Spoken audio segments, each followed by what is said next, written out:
Live from the Talking Joe studios, it's Talking Joe.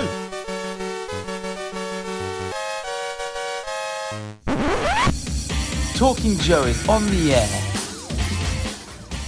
Hey, welcome to the Cobra All-You-Can-Eat Mongolian Buffet. It's me, Mark, the host of Talking Joe, which is the leading dedicated resurrected Mongolian warlord podcast.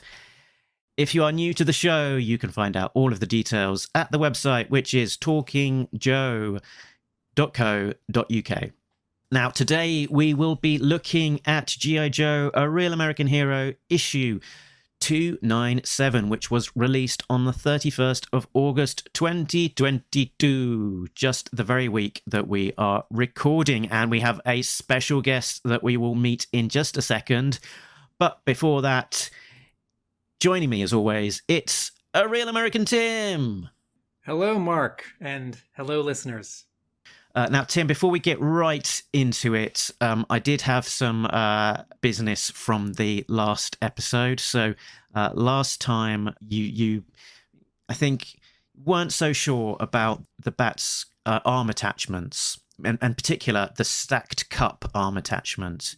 I said laser, you were more, I guess, insistent that it was a dentist drill or some such. No, it's a drill. It's a boring drill for cutting rock. Ironhide uses a very sharp version of it in like episode 2 of Transformers back in 1984. Anyway, so I reached out to the Talking Joe Facebook group for their thoughts.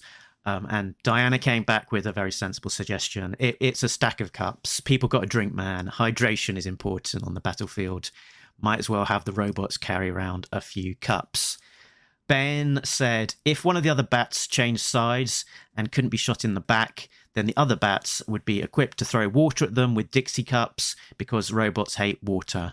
And also the Dreadnoks are known to rock up to college keg parties with a bat equipped with red Solo cups and push their way to the front of the beer queue.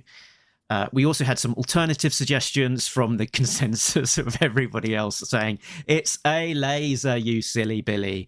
And indeed, the package art to the bat toy says on the front, next to the bubble in white lettering, includes backpack with storage for separate laser, torch, and gripper. So there we go, Tim. and by gripper you mean claw? Well, Hasbro says gripper. Well, because he has a hand and he has a claw. Oh, right. Yeah.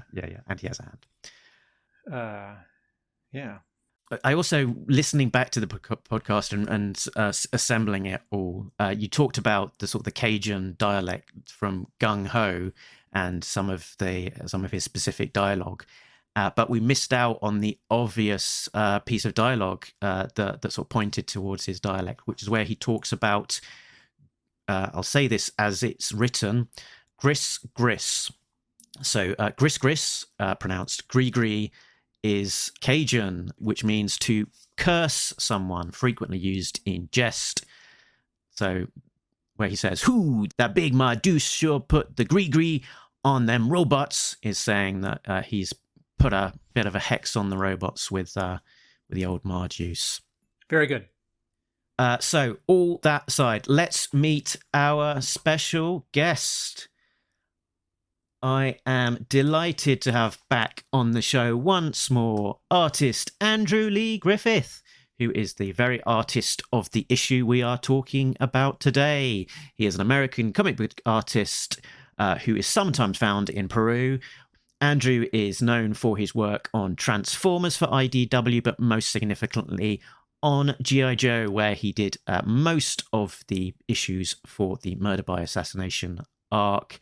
Issue 286, which was a Storm Shadow spotlight set back in the Vietnam era, and also 290, which was the October Guard spotlight.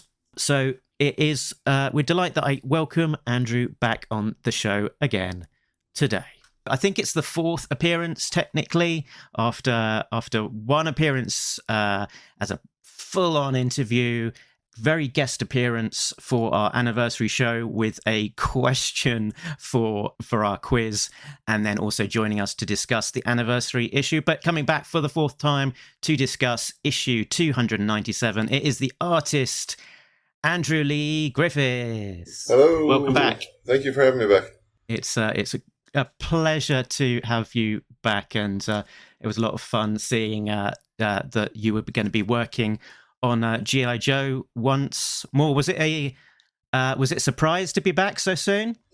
Well, like, I'd heard rumblings or rumors here or there, different people working on the book, that they were under a lot of pressure to get it done before the license ended. So I had kind of had a feeling that I might come back for a bit. So they initially asked me to come back to a couple issues, but by the time like this issue was getting wrapped up, then like I even like they had to take 3 pages away because I guess they were getting a lot of pressure to just get everything wrapped up before, and because they really wanted to get up to 300 and stuff. So I ended up just doing this one issue, and they were kind of overlapping different artists on different books, I guess, to get it to work. So, but yeah, I just did this one issue. I mean, as it turned out, since then I've been pretty busy with life things and stuff. So like, it worked out that I probably wouldn't have had time to do another issue anyway. But I was really glad I got to do one more before it ended. Were there illustration jobs or freelance projects that you were working on or about to start when you got this offer, or were your decks clear? Well, yeah, I did have a former IDW editor that I had worked with is trying to start up like an independent like comic thing, and it had a pretty good project with like a high profile writer and stuff on it that I was going to be working on, but that kind of fell apart right around the same time they asked me to jump in on this, so it worked out pretty well. And then I have like a few things where like different people I know want to make their own, create their own things to pitch, and they're hiring me to do art and stuff. So those things I'm always kind of working on the side, but luckily they're very patient and like I can work around when I do stuff like this.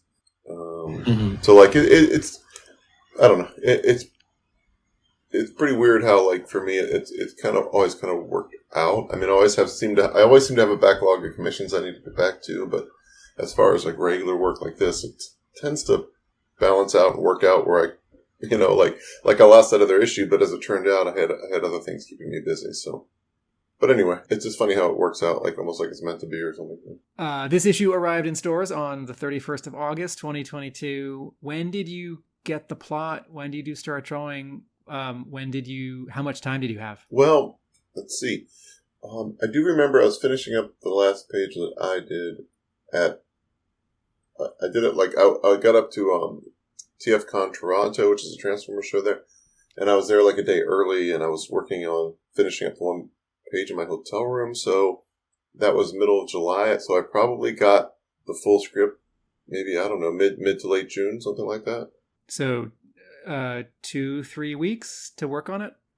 They probably would have given me about a month, but like the thing is, if I search my email for 297, I get so many results of like you guys contacting me or different pages turned in along the way and stuff. So I'm not sure if it would have been. It might have been like mid June to mid July. I worked on it, something like that. Okay, so let's say 4 weeks. And that would equate to about a page a day then? Does that sound about right?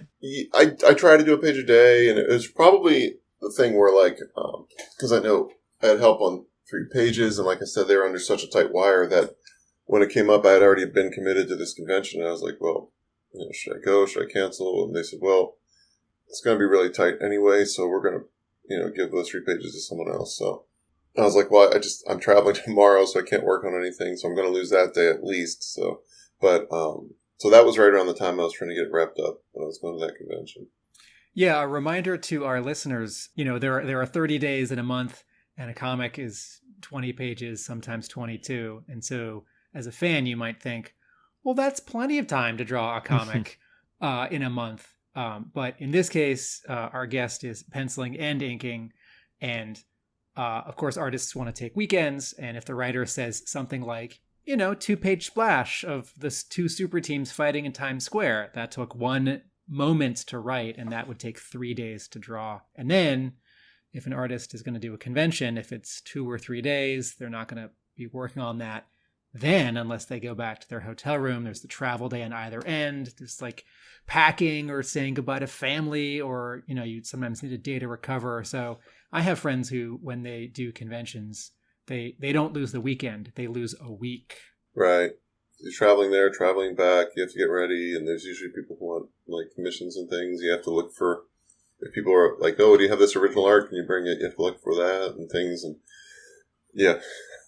So it usually takes extra days, and it's hard to plan ahead for that, you know, because like I might have a month, and I'm like, "Oh, that's plenty of time to get 20 pages done," and then you know, you just never know like what page is going to slow you down, or you get to a certain thing, you have a question, it takes some time to get an answer back from the editor. You know, it's hard to predict how the issue is going to go. Was there any discussion of someone else inking this? Because yes, because we've seen with the Shannon Gallant pages the last couple of issues, there specifically was an inker to keep things moving along. Right. Well, years ago we had like I was doing a regular Transformers issue month to month for a few years, and like there's a point where it's just really catching up with me, and we had this big 4-issue, I guess, like Battle on Cybertron and stuff, tons of characters, and I did pencil that, and Brian Shearer inked it for me. You know, of course, you know, from a lot of G.I. Joe stuff, but he did a great job on it. The only thing was, for me, the way I work, I find it doesn't save me that much time, because if I'm going to pencil for someone else to ink, I end up spending so much time like penciling and repenciling and sharpening up lines and shadows and details, just so because I get very like self-conscious that they're not going to see what I'm intending. So I kind of feel like if I'm going to ink, I'm just going to put in those details with the inks anyway. And for me, I don't know. I don't feel like it saves me all that much. But they did ask me a few times if I wanted to work with an inker. Mm-hmm. But yeah, I turned it down and said I didn't think it saved me that much time the way I work. And a lot of like shadows and background details and scratchings and stuff like I'll do just without any pencils in the first place. I'll just kind of, you know, make that up as I go with inks. Right.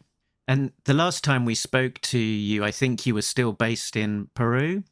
So you're back in the States at the moment, right? In your studio there with your G.I. Joe shrine. Yeah, exactly. Yeah. Funny, my wife is down in Peru right now. Her mom's not doing too well, so she's down there with her. But it's more or less we moved back.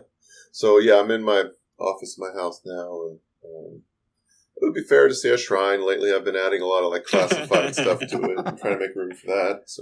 So the trip to TF Con in Toronto, that was from the West Coast of the States. That was not from Peru. No, East Coast. I'm in Pennsylvania, so East Coast. Excuse me. Okay, so that was sort of a normal, reasonable flight. Yeah, it's like an hour flight. Well, no, actually, I drove up. 2 of the volunteers for the show, I met them at a different show in Pasadena like a few months back, and they're like, "Hey, we live near you. If you ever want to just ride up with us and save gas and have company, you know." So we rode up. It was like 8 or 9 hours, but the company was good. We got along well, so we might do that again in a future show.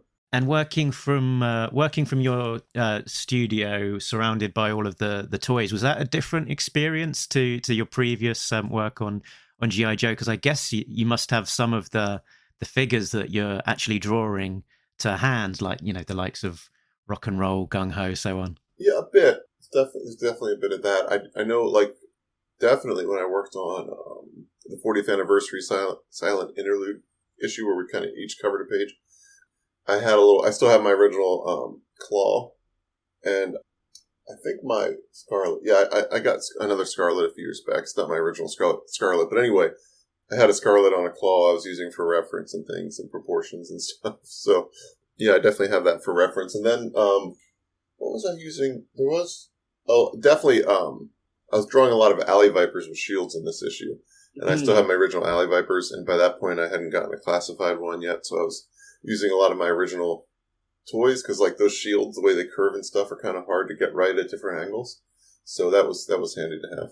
Were you, while you were drawing this issue, since this picks up specifically from events in the last issue, so the interior of the casino and this tunnel, this access hallway, and Mindbender's lab, presumably you were given a PDF of the previous issue or two.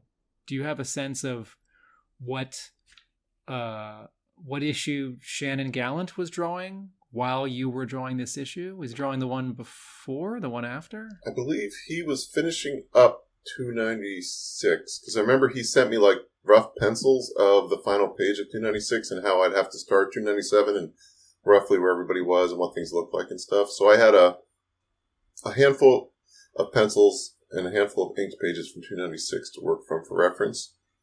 And then the interior of the casino, excuse me, I'm trying to remember if that showed up. Was it the issue right before? Because I believe I saw it in color and stuff. I'm trying to remember what issue. Do you guys recall where the interior, where like they go inside the casino, they're outside talking on the comms and stuff, and then they go inside the casino? Yeah, I think the casino has appeared a few times over the last few issues, so it's probably cropped up in, I guess, probably 7 issues up prior to this point, so that there's probably a few different places for the reference of the interiors and the corridors. Like, I'll be honest, it gets pretty confusing because when I'm working on it, somebody else is already starting on 298 or 299, and I'll get like references for how they're going to do it. Like, for example, when he puts on like the different Viper pieces of clothing and stuff, I think SL was like, hey, this is what I'm thinking I'm going to do for him to get some clothes on. This is what we're going to do. So he sent me rough pencils of like the next issue. So I was looking at previous issues and the next issue, and in my mind, it gets a little confused about what took place when sometimes. But that's why I just follow the script, the plot, I guess, in Larry's case, and do my best to just make sure my issue is continuous in that way. Yeah, fits into the bigger picture, I guess. That's interesting. That you're drawing this Genghis Khan in outfit first in the issue itself, but then SL Gallant is actually designing it in the following issue for you to be consistent with. Yeah. It can get a bit confusing at times. There was a couple of characters that cropped up, and I wondered whether you draw any particular inspiration for them from real life. So like the Genghis Khan character, were you thinking of any particular real life figures to draw on? I honestly was kind of just trying my best to match what Shannon had done, what he had done in the pencils he had sent me, and then I did Google a little bit of like reference for people of that ethnicity, that part of the world and stuff, just to get like the shape of the face and that kind of stuff for a little bit of reference. Yeah, it's a weird thing too, because like when I pencil it, especially like on faces and stuff, like they really look a certain way when I pencil it, and then when I ink it, they kind of look a little different. And then when they get colored, it looks different again. So it's like it's an interesting process of watching it develop. Like when I look at a full PDF now, I'm like, this looks so different than I initially imagined it would look. But there were a couple of characters that appear with Cobra Commander in the casino, and I thought when I was looking at them that perhaps those are some people from the real world that you've incorporated into the book, perhaps. The one sitting around the roulette table?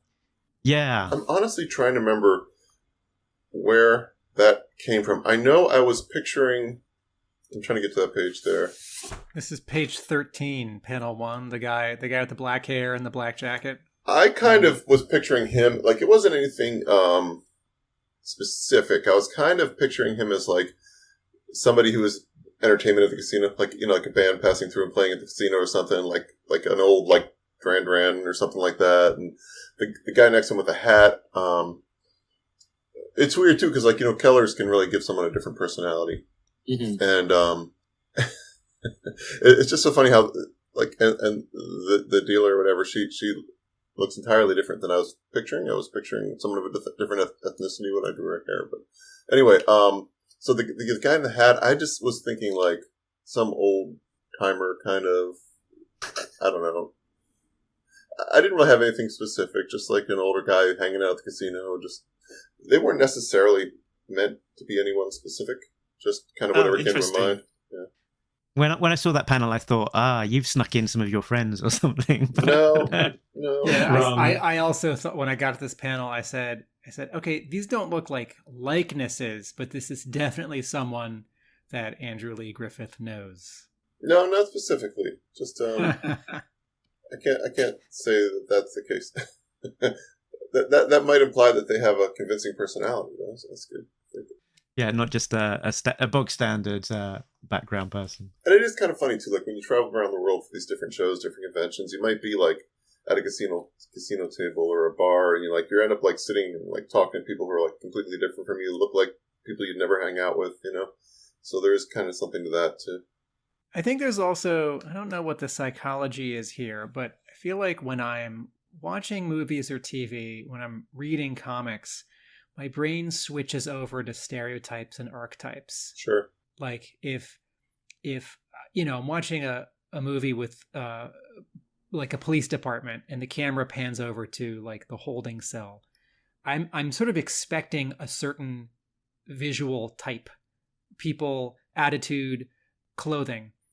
If I was actually at a jail in various parts of America, there would be a variety of people, and many of them would not fit that type. There might be some teenager who'd like run a red light.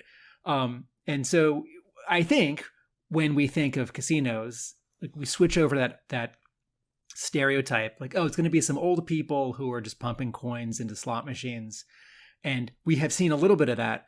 And then, someone might throw in a joke like, oh, there's going to be a James Bond character. But, like sort of did you say sort of a rock band passing through? Like, absolutely. Right. So I appreciate the sort of playing against type here. And even if it ends up not quite being who you pictured because of color, it's like, no, there's going to be a great variety of weirdos at the Cobra Island Casino. You would think so, right? Like, you never know what type's going to pass through. You'd have to be somewhat not of, right sound, of mind, as you might say. Like, we have a casino, like, about, 40 minutes from where I live, and I've been seeing signs lately about different bands coming through. Like I don't know if you remember, like, 311 is coming. It's different, different people like that. Like, and it's just so funny how, like, I'm sure at some point they take some time and walk around the casino, or I don't think they're that huge of a band that they're going to get recognized and flooded with people, but like, you got to figure they'll probably spend some time at the tables or something. Maybe. I don't know. Were there any, in terms of storytelling or fight choreography or cramming in a lot of characters, were there any particular challenges to this issue? Not that they're like out of the ordinary, but anything noteworthy about this issue? A page, a scene? Well, let me take a look through. That's a good question.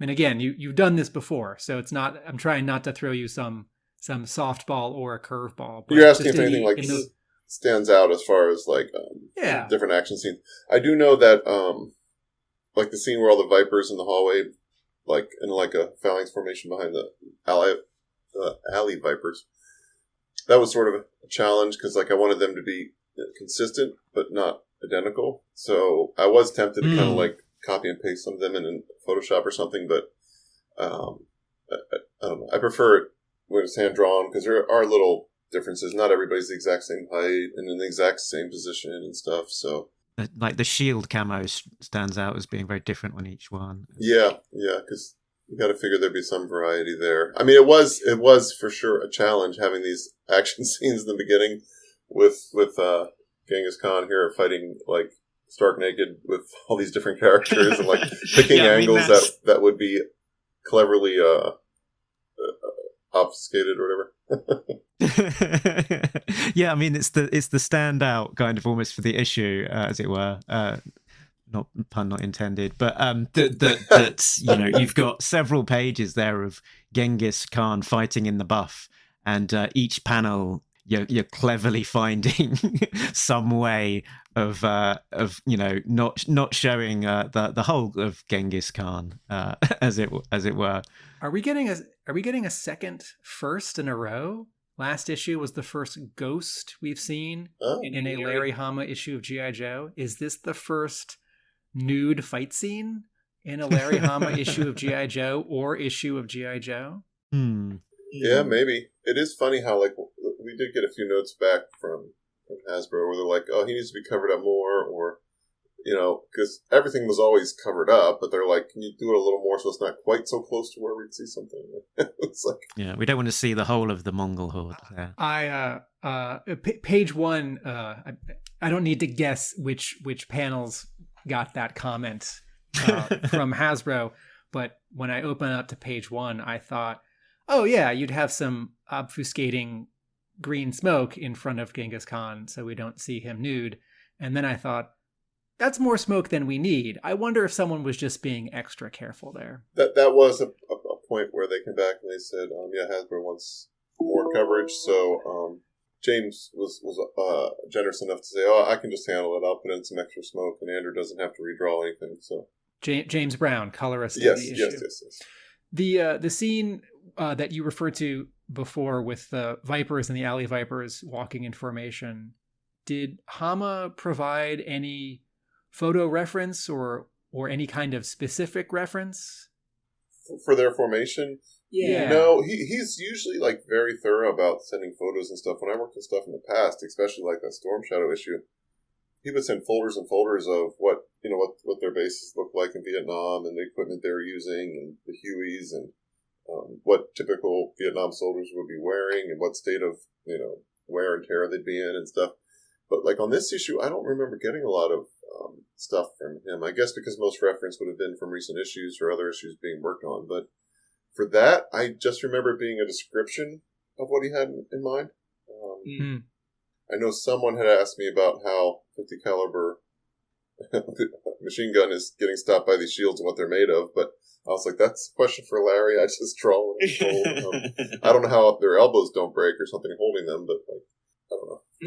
But maybe it's just supposed to be the angle and getting deflected. Yeah, it's the angle. Yeah, let's go with that. So, or maybe just enough for getting stopped or deflected that they can keep pushing through. I'm gonna no prize this and say that on the between panels 2 and 4 of this scene, the first row of Alley Vipers actually drops dead. Yeah. As the bullets go through the shields, and then it's the row of Alley Vipers behind them who take up in the front. That's my no prize for this. There you go. It's just slightly off panel. We already had enough dead female bats, whatever, at the top there that you don't need to see more dead bodies littering the hallway. As far as like other action scene things and stuff, I do know. I don't know. There was a lot of action in this. It was nice for me getting to work with a lot of like classic characters because in issues I did in the past, it was a lot of newer characters. It was a lot of like flashback stuff. It was nice getting to stuff that was like Dr. Mindbender, Frag Viper, different characters that are like feel like old school G.I. Joe to me. Like that, the stuff I grew up with as a kid, visually. Yeah, interesting. It's an interesting point. Because obviously it was murder by assassination. There was an awful lot of newer characters in that. Then the Storm Shadow flashback to Vietnam, and then the last issue being the October Guard solo without too many G.I. Joes in that one. So yeah, it's a first opportunity to draw a lot of the classics, particularly those Cobra Legions, and the team in the hall from 82, 83. So yeah, it was fun. Like getting, I don't know, like whenever I had time or room to draw in background characters, I could just pretty much draw whatever Viper I felt like drawing. So that was kind of fun too. Like I feel like drawing a Toxo Viper, I'll draw him. Some of the action scenes were a little challenging though, the way they get described with like Jinx slashing under his foot and then him stomping on her head and all this, like, especially when different people in the background doing different things and then she's crawling in the foreground. Like pages like that are always a challenge, but also fun. I hope it worked and the storytelling makes sense. Yeah, absolutely. And as you say that, it sort of makes sense that that's sort of the challenge of sort of tracking where everyone is in a particular, fight in this close confines, that they're each coming at Genghis Khan in turn and sort of getting defeated, and you're trying to figure out where people are coming from once they've been downed, where they then are in relation to everyone else. Yeah, a lot of geography to keep track of. Exactly, yeah, like physical geography. I kind of had in mind that scene in Civil War where like Winter Soldier breaks out, and like everybody takes a turn trying to stop him, kind of, and Black Widow and Black Panther and everybody like gets a turn trying to stop him, and like Tony Stark without his armor and stuff, and like just it kind of reminded me of that. So I kind of had that in mind as I was drawing it, figuring it out. As a contrast to the specificity you get for your scenes in this issue from the Larry Hama plot, Netho Diaz, who drew 3 pages, his plot for page 16 reads, "In the lab, Sean and Dawn are going full thrash ninja against the Cobras." That's it. If the artist is feeling creative, he, she, they can let it all hang out here and show off some spectacular fight choreography and storytelling, or I can provide 3 pages of fight layouts. It's 100 times easier for me to sketch out a fight sequence than it is to describe it in words. Note, I can generate the fight layouts overnight if needed, but Netho Diaz got to, at least for page 16, I'm not sure about the other 2, just make up whatever he wanted, and he chose to do a big splash of Sean and John kicking and shooting and slashing. So that's what I get for saving the 3 funnest pages for last. I did intentionally leave those for last because sometimes at the end of an issue you can feel a bit drained and like, oh, I just want to get this done. But like I left those because I'm like, oh, I can look forward to getting those done. That's going to be an incentive to keep things moving and just have fun at the end. And then they got taken away. But it's also a nice thing because it's a kind of a swan song for Netho, who has been so closely associated with Dawn, and to have this big action sequence. It's a nice way for him to bow out of G.I. Joe. And I also feel like if you're going to have someone come in and fill in a few pages, those make sense because they're kind of their own little scene there. They're all kind of connected. And so I mean, it did make sense, but it just. I was teasing it a little on social media, like, oh, that's what I get. And then, well, like, for example, I was talking earlier about how you never know what page is going to slow you down. The one with the C-130 flying in the interior of that, with everybody on the benches and the vehicles and stuff, and, like, that's stuff like that can be very time-consuming, especially when you're trying to do perspective, and there's things like the Vamp has the angled hood, and the Wolverine has some weird angles on it and stuff. Trying to draw that stuff in perspective can be really challenging at times, especially when you have to have characters sitting off to the side in the right proportion, the right angles, and I think it works pretty well though. Yeah, I'm gonna award that panel most complicated panel of the issue. I think so. Yeah, I was real happy with how the first panel turned out though, with the sunlight and colors and everything.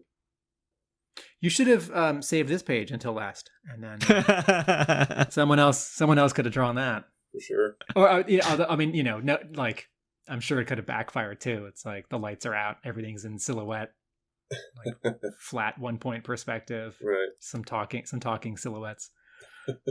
I appreciate on the page after that. I very much appreciate on the page after that as the 3 Joes who are escaping in the drainage system come out at sort of street level and bump into the extraction team. And I'm not sure if that's a great coincidence or if they were trying to aim for running into each other. But in panel 1, 2, 3, 4, it's not fully technically an over-the-shoulder shot, but it's basically an over-the-shoulder shot from Helix's point of view, and the camera is like 2 inches off the ground, and the horizon's at mid-level as the 3 Joes with machine guns are coming toward them, and behind them is the casino. Mm-hmm. And I very much appreciate just being reminded of what the building looks like, that it is so funny looking, that it's got a funny color scheme. It's right. Like, light purple, and a big pumpkin logo. And that you situate. It's like, okay, I know how far away from this the 3-member team is that's escaping it. Well, it's funny. This is a page that I was working on in my hotel room, and I didn't have my normal setup, and I didn't have an elevated table. So this is probably the page that I felt was least, I was least happy with in terms of rendering of the characters and everything. It was a little rushed and stuff.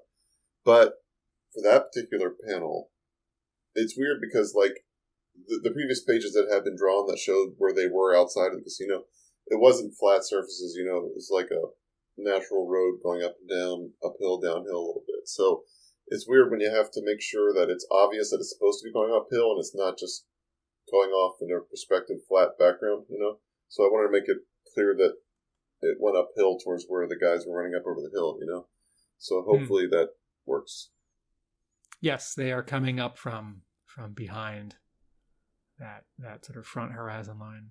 Right. It helps too that you don't quite see their feet, and it's not.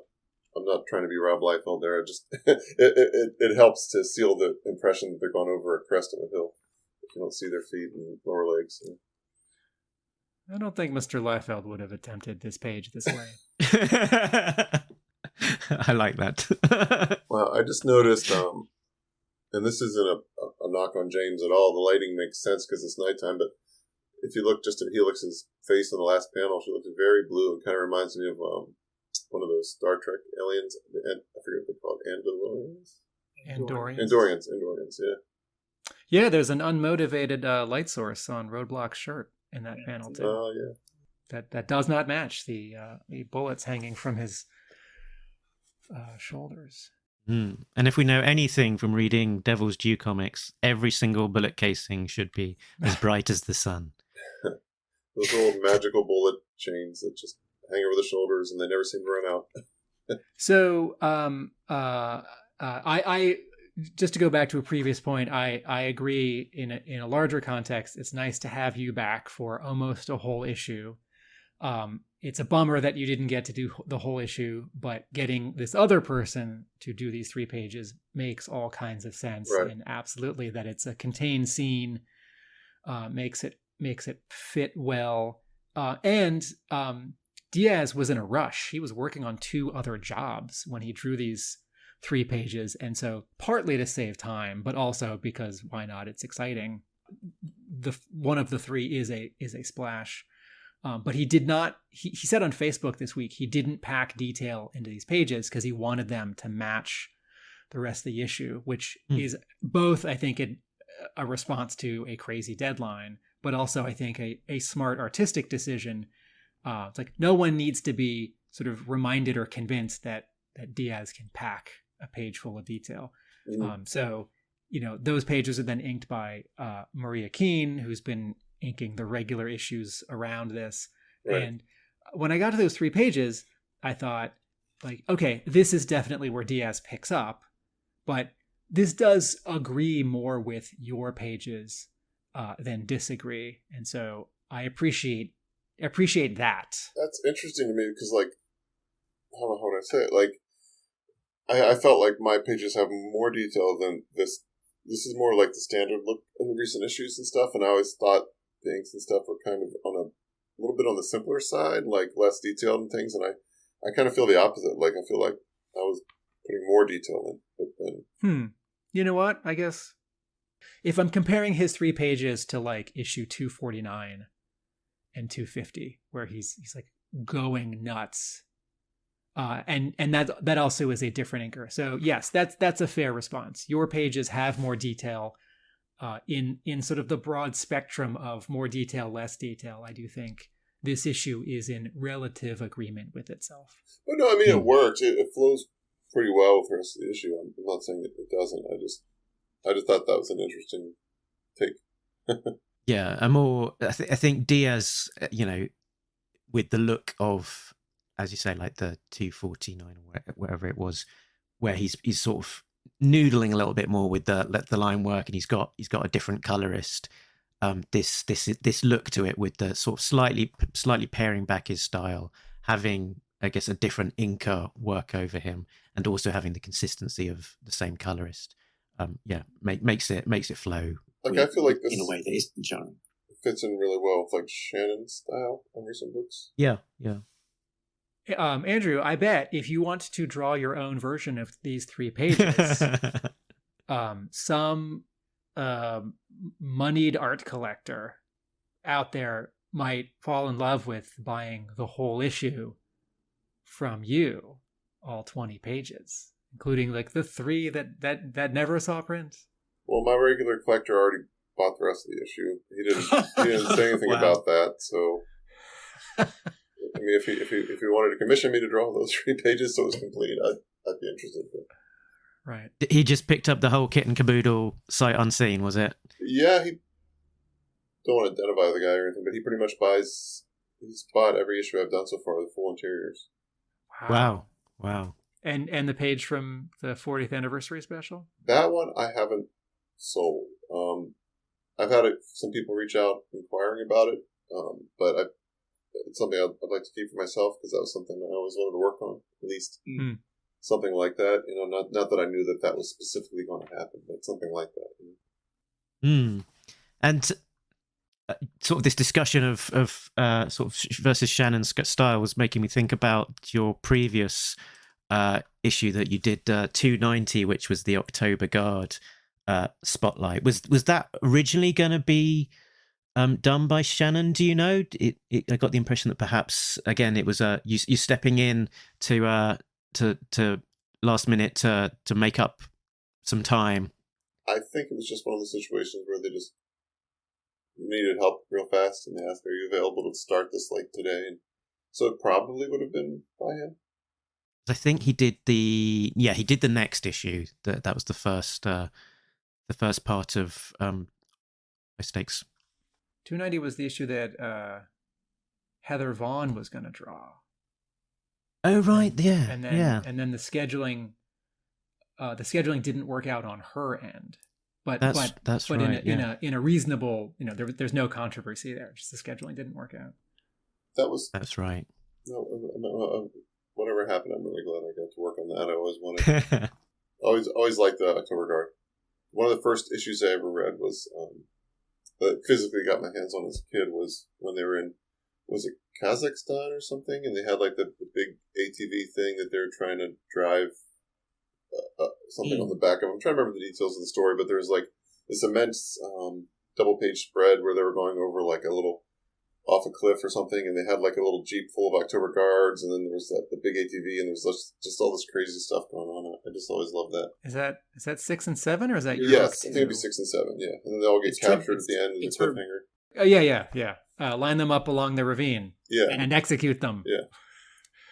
I read issue 6 with that cliffhanger where we're looking into Cobra Commander's the reflection of the Joes in his face shield. I read that after I had read issues like 90 and 91, and I was worried for the Joes. It's like, no, this has already happened. I'm sure they get out of it. I thought, how are they going to get out of it?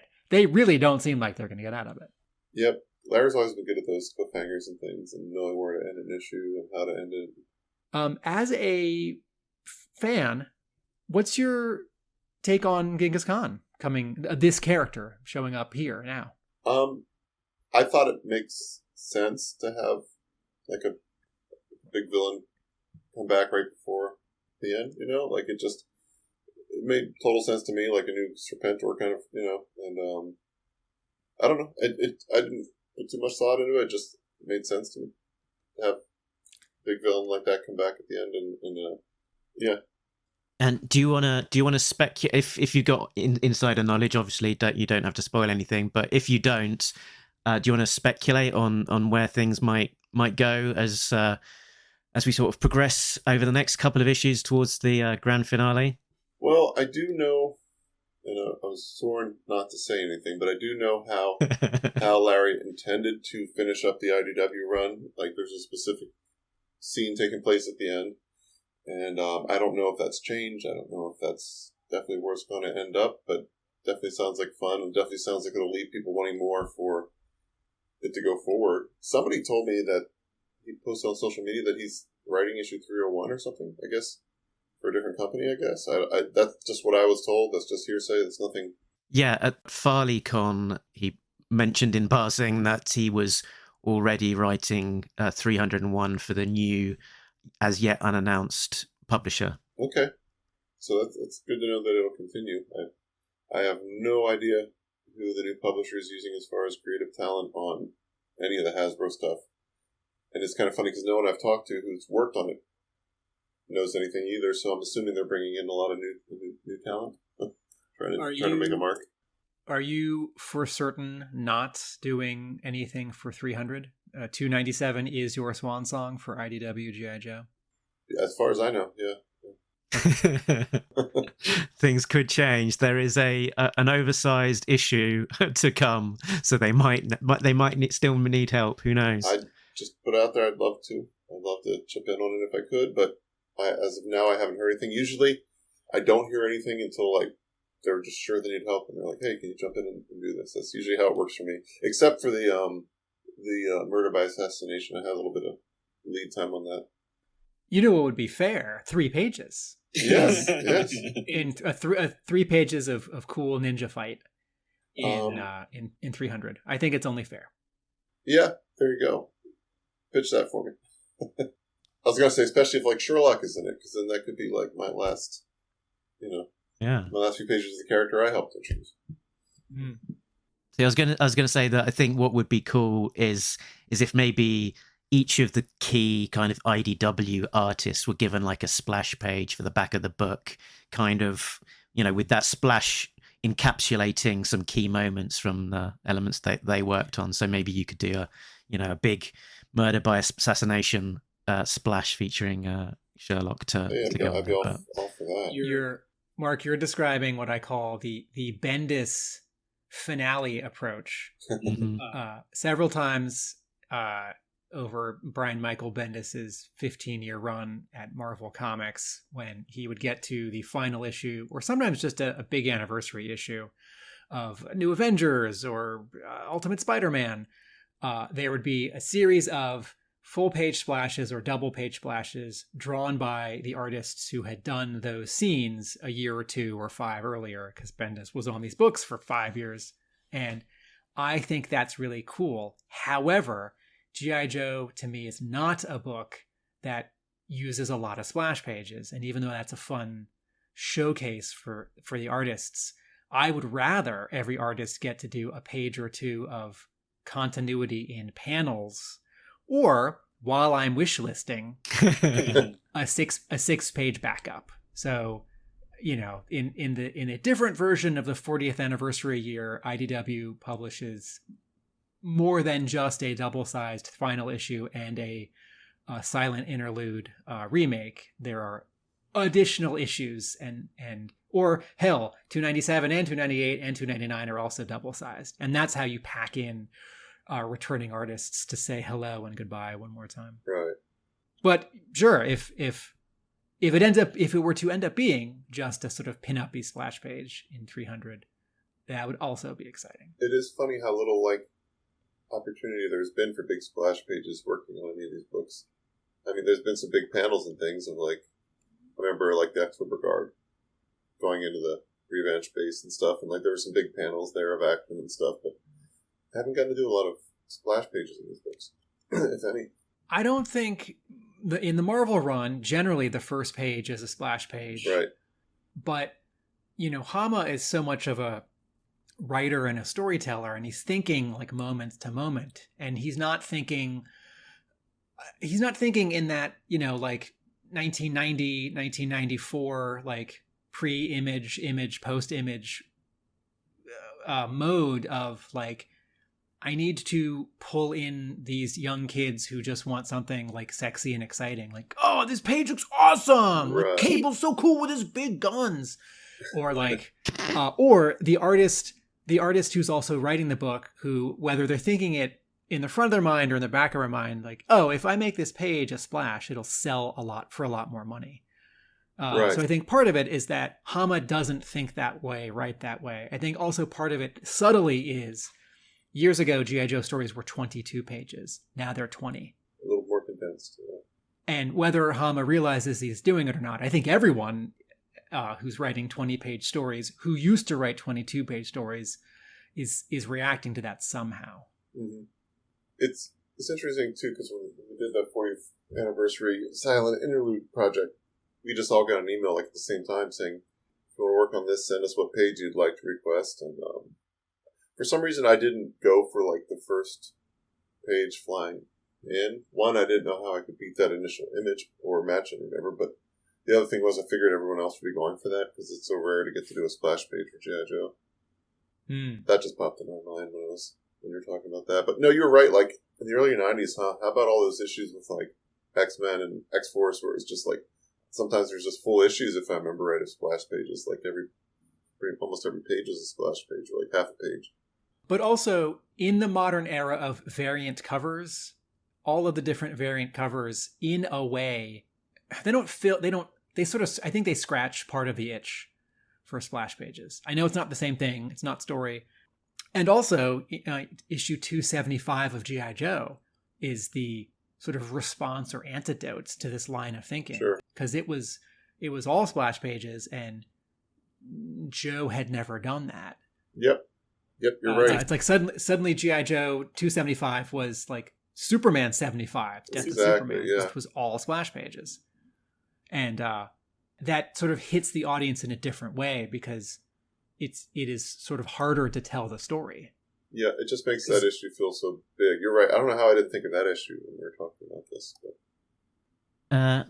Okay, I think we're almost reaching the natural conclusion of our discussion around the issue. There's one thing more I wanted to raise with you, Andrew, which is that you've just produced a new print to be taking to conventions that people can get from you when they see you in person. So do you want to tell us about that? Oh, it's just that I haven't had a lot of like G.I. Joe artwork on me at shows and at conventions and stuff, and I don't know. It's funny because at first I thought I was going to do a Snake Eye Storm Shadow one, but it wasn't quite coming along the way I pictured it in my mind, and I was like, oh, well, maybe I'll do like the two of them and Scarlet like in an action pose together, and then I was like, well, why don't I just split it off? I'll have her in an action scene, then have the two of them in an action scene, so that way I have two different prints in the future. And that's all it really was. It was just something where I just took some time to draw something I felt like drawing, which I rarely get to do. So, yeah, I'd like to not always have the same prints for sale and introduce new things from time to time. How big is it? How much is it? 11 by 17. It's I usually sell my prints 20 or 2 for 30 or 10 for each after that. It's 11 by 17 or A3 in the US. Where will people be able to get hold of it? Is it just an in-person thing? Can people get it remotely, or do you want to trail your next few convention appearances? I do have a Store Envy site I could put it up on, but I just haven't had a chance yet. But if anybody wants to follow my Store Envy store, it's just Glove Studios at Store Envy. I could put it up there. But otherwise, I've been just planning to take it to like New York Comic Con and any other shows I do for the rest of the year. Cool. And also this week, I saw on the social media a commission of yours, a sketch cover shared of yours with Spirit and Grimlock, which looked very cool. Yeah, Spirit Dinosaur Hunter. That was kind of fun. They wanted like the Turok logo. I thought it worked well, and like Freedom was like a lore, which is kind of ironic because as I got home, my classified Spirit arrived, and I got to take that out. And thought that was a pretty cool figure. I always liked that guy. But, it was fun because they wanted it, like, cartoony design, so I got to be a little colorful with it. Didn't have to be too detailed or anything. And these prints you have drawn and also colored yourself? The Scarlet one I did. I don't always color my own, but it depends on if it's from, like, usually if it's from a book or something, if it's like a splash page or a cover from something published, I'll just use that. I always, like, ask the colorist if they're okay with it. But there are other times where, I'll hire a colorist to do something that way. If I sell it, I don't have to worry that they're going to feel like I took advantage or anything. But anyway, it's so like, I usually have a book of prints with me at shows, and if you look through, a lot of them are colored by me, but a lot aren't as well.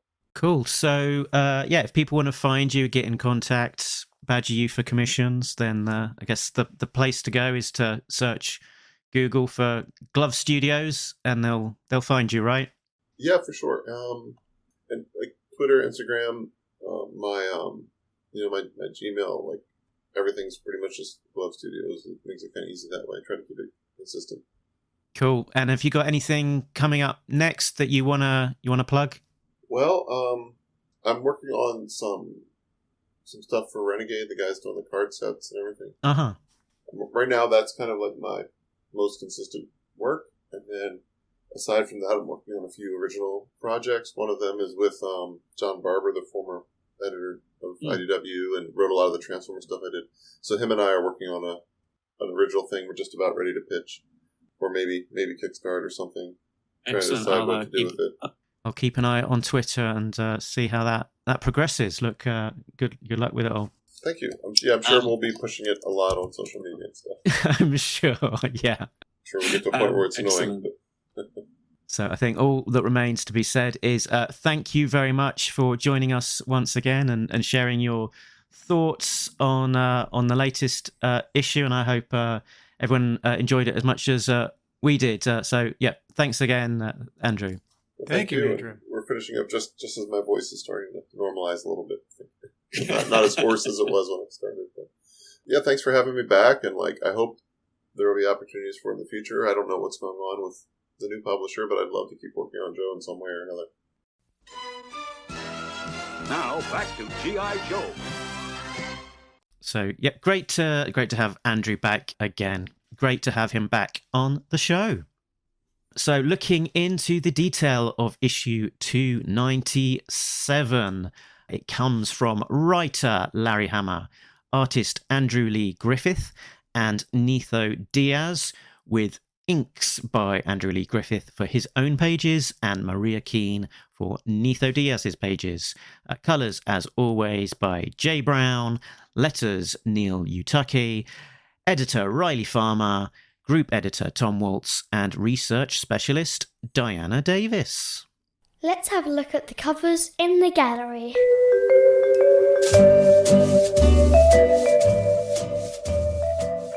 Cover A is drawn by S.L. Gallant and colored by Jay Brown.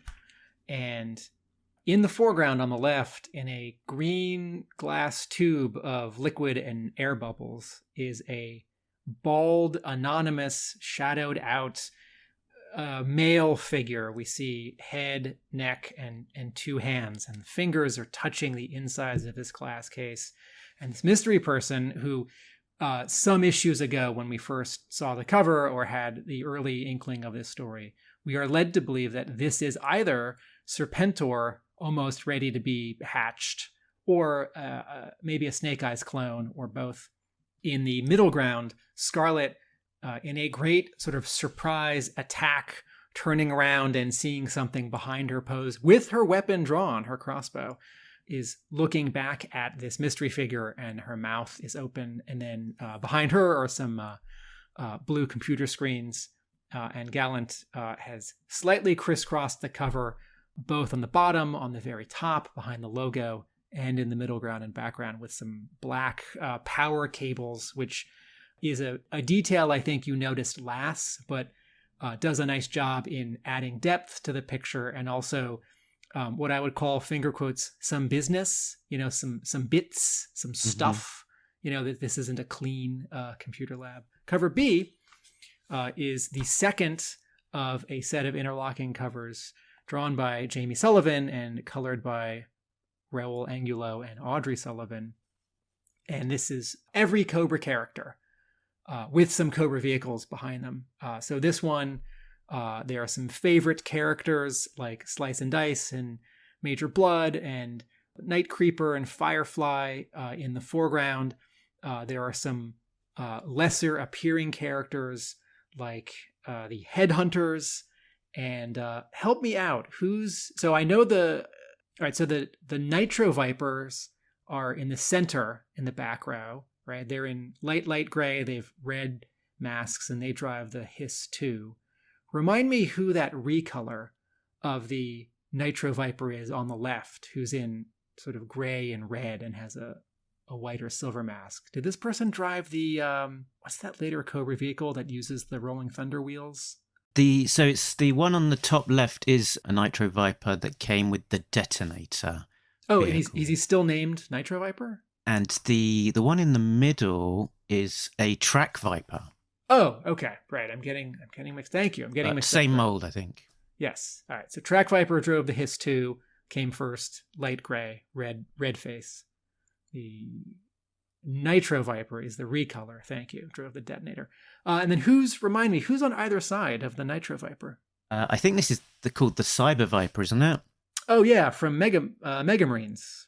Yeah, that era. Who we have never seen in the comic. Who we've never seen in the Marvel comic. Ooh. Did they appear in Slam Dunk in the Cyber Castle around that era? Or I do not know, to be honest, without double checking. So the Marvel bullpens checklist, that page in every Marvel comic in the 80s and 90s that had like editorial updates and sometimes a fluffy column from Stan Lee, and then a checklist of every Marvel book that was coming out that month or sometimes that week. When these Star Brigade issues were being published by Larry Hama and Phil Gozier, earlier in the sort of catalog solicitation cycle, and I think on the Marvel bullpen bulletins page, the Mega Marines were gonna show up, and either the schedule of the toy actually ended up not matching, or Hama changed his mind, or something. But I am having not looked at the final year of Marvel G.I. Joe in a little bit. I am 99% certain. I'm 99.9% certain that those two, like the Monster Viper and the Bio Viper and the Cyber Viper, and Clutch in his weird Fisher Price neon orange costume, they never showed up in the Marvel G.I. Joe run. No, he did appear. He did. I'm just flicking through. Is there an Andrew Slam Dunk in the Cyber Castle. What issue is that? That is 150. Huh. Cool. I guess it does make sense. I mean, they were new toys, and the comic book was supposed to feature the new toys. I don't have my issue 150 in front of me. Are they in the background, or are they doing something? Is Snake Eyes shooting them and slashing them? Yeah, I remember a lot of that in that issue. He's sort of a commander in one of the new Cobra vehicles with some gaudy-looking Vipers, which are probably like Viper number 3 or something. Yeah. Without wanting to editorialize, a fairly horrible-looking Cobra vehicle of that era. Well, I stand corrected. All right, so two last comments on this cover. You asked our Facebook group who this middle Night Creeper is, and what did people say? People said to me that he's a little bit. I think he's probably the most obscure character on the cover. He is Incision from the Cobra Plague team. So that is Aleph, the Night Creeper leader who originally appeared in ARAH, who has a change of look and a change of name. And he only appeared towards the back end of the Devil's Due era of comics. Is that you just referred to a toy set of figures? No, the Cobra Plague team was as far as I know, a comics only team. Oh, okay. So in our reread of the Devil's Due issues in our other episodes of Talking Joe, we haven't gotten there yet. So exactly, yeah. I have not met this guy. Who's the lady with the blonde hair and the blue jumpsuit behind Big Boa and Major Blood? Was that Dr. Biggles Jones? No, Biggles Jones has brown hair and a white lab coat. Of course, Tim. Exactly. Of course, Biggles Jones is the weapons inventor who did the railgun and the Transformers crossover and stuff. This is Dr. Cassandra Knox, who appeared in the issue Shadow of the Bat, where she invented a new bat which terrorized Scarlet in a non-Larry Hama written issue. The thing I like about this cover is that it is exemplified in the two track vipers in the center of the cover. One is a very big person, and one is a slimmer person. And it's great to see that where you have a legion, hundreds or thousands or tens of thousands of a particular kind of sort of anonymous soldier or viper, you'd have some that are a little taller, a little shorter, a little bigger. And some of them are looking at each other, right? The two saw vipers are looking at each other. And and there's a nice amount of variety in terms of not just having everyone stand as if they are at attention or as if they are sort of like getting a solo pinup by themselves with no background. You know, there's a lot of personality in how Firefly is hunching and he's holding something, and Copperhead is leaning forward, and Slice and Dice are certainly leaning forward. You know, one of the Red Ninja Vipers is resting his sword on his shoulder the way that I do when I'm standing around with a baseball bat. The thing that strikes me most about this cover is how much it's framed as an individual cover, as well as being part of a overall 5-part cover. That you've got Slice and Dice down in the bottom left hand and right hand corners, really creating a frame for the piece, with Major Blood being right in the middle and being the sort of the central focus. So not suffering from some of the issues that we've seen from other combined covers where maybe it doesn't feel quite of a piece on its own, as well as being part of a wider thing. I also, each one of these covers has a kind of theme to it. So the last one was like Dreadnoks. I think this one is kind of, I'd call Cobra misfits. Like a lot of the Cobras that maybe don't necessarily fit in particularly well with other sub teams. And then all these covers, it's just a bunch of Vipers in the back, right? Mm-hmm. Yeah. And I was sort of struck as well by the style. Like sort of a lot of the characters look quite sort of gangly almost, and sort of almost Paul Pope-ish. It was an interesting take that's been taken on some of these. Yeah, Sullivan is. I really like the inking. There is, considering how small and detailed everyone is, there are sort of there are a lot of thick lines. I mean, they're not thick compared to a character that's drawn sort of full figure much closer in like a pinup. You know, like there's some lines, the next cover that I'll talk about, the Retailer and Center cover, on the bottom left, there are some actual thick lines, but there's a lot of variety here, and Sullivan's doing a little bit of spotting of blacks. Big Boa's knee, Copperhead's thigh, Slice and Dice, you know, they're leaning forward and there are little bits of black shadow on them. And this is a really fun cover. Retail incentive. All right, so what you wouldn't call cover C, right? So comic book retailers, stores could order one of these for every 10 copies combined of A and or B.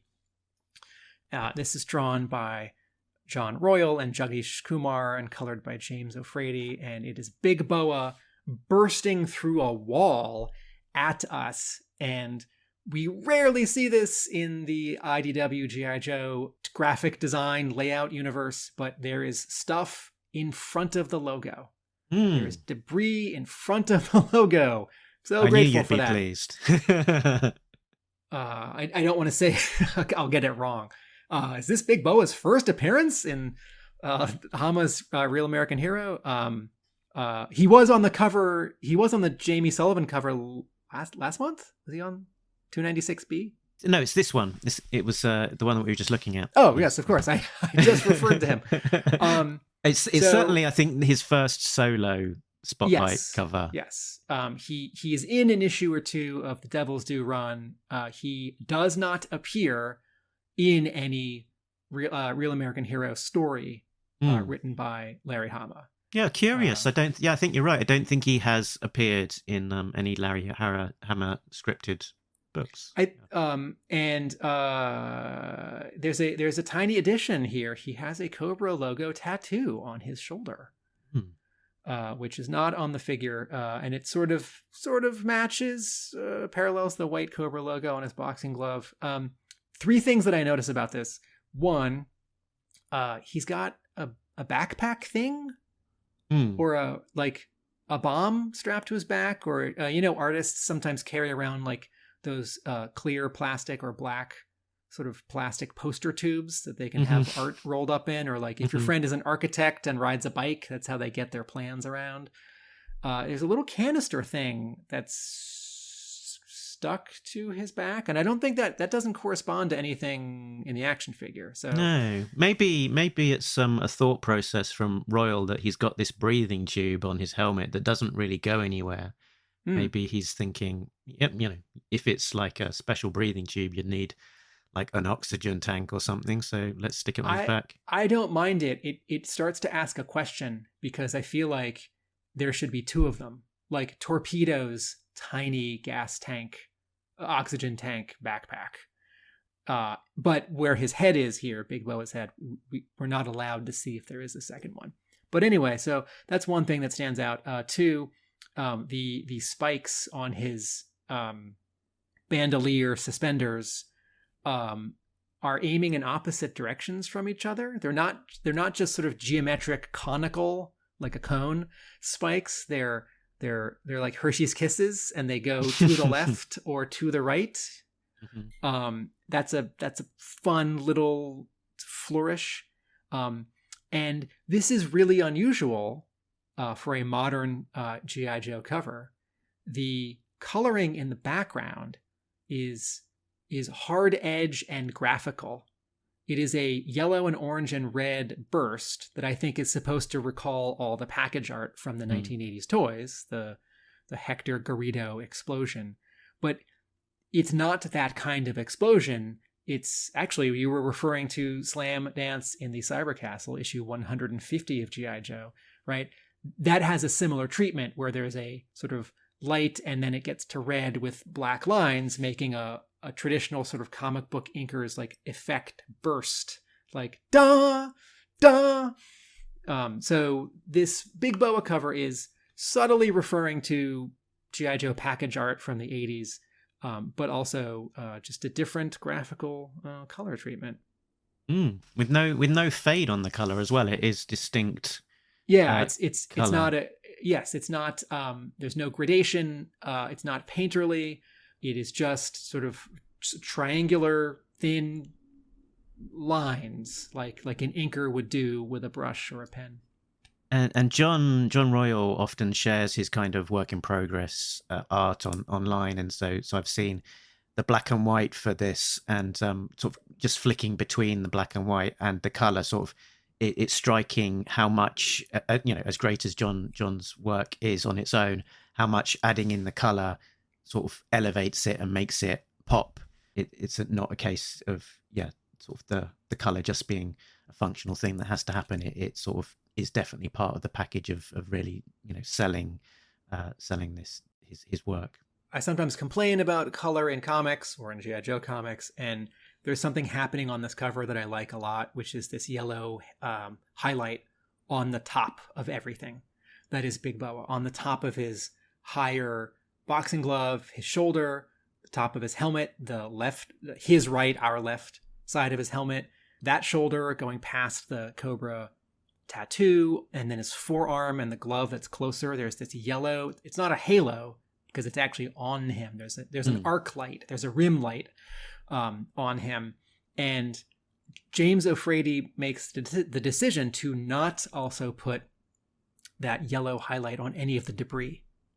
So the debris isn't sort of physically agreeing with the light source, but that might be too much. That might be too busy, too distracting. We're supposed to sort of see the debris and sort of not see it, sort of see past it, see through it. But the color on Big Boa here is great. Wonderful. And then just rounding the package out, we've got an online exclusive cover, which is the third part of the triptych cover from Dave Johnson, this time with Serpentor on the front, Baroness, the right half of Mindbender, unfortunately being cut in two.